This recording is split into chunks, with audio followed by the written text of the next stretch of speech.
आजचा विचार सर्व मातांना समर्पित. कारण लक्षात ठेवा, आई घडली तर समाज घडतो.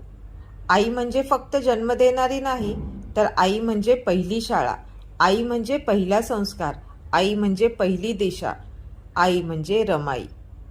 हो, रमाई. बाबासाहेबांच्या पाठीमागे सावलीसारखी उभी असणारी रमाई, जिने आई पण काय असतं याचं आदर्श उदाहरण दिलं. बाबासाहेब म्हणाले होते, मी समाजाची प्रगती स्त्रीच्या प्रगतीवरून मोजतो. हे वाक्य फक्त ऐकण्यासाठी नव्हे, तर जगण्यासाठी आहे. आज आपण विचार करूया, आई जर घाबरलेली असेल तर मुलं कशी निर्भय होणार? आई जर गप्प बसणारी असेल तर समाज अन्यायाविरुद्ध कसा उभा राहणार? आई जर शिकलेली असेल तर ती फक्त अक्षर ओळख देत नाही, तर ती विचारांची बीज रोवते. आई संविधान समजून घेणारी असेल तर तिचं मूल कधीच संविधान मोडणार नाही.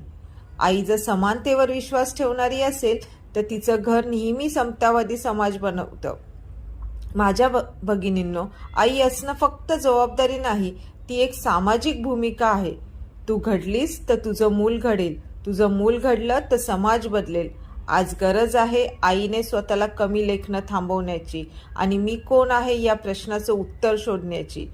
आई फक्त सहन करणारी नाही, तर ती विचार करणारी, निर्णय घेणारी आणि समाजाला दिशा देणारी आहे. लक्षात ठेवा, क्रांती संसदेत होत नाही, क्रांती आईच्या गर्भातून सुरू होते. म्हणून आज एक संकल्प करूया, अशाच आई घडवूया ज्या भीती नाही बुद्धी देतात. कारण आई घडली तर समाज घडेल आणि समाज घडला तर देश घडेल. जय भीम, नमो बुद्धाय. आजचा विचार आवडला असेल तर नक्की शेअर करा. माझ्या यूट्यूब चॅनलला सबस्क्राईब करा. धन्यवाद. जय रमाई.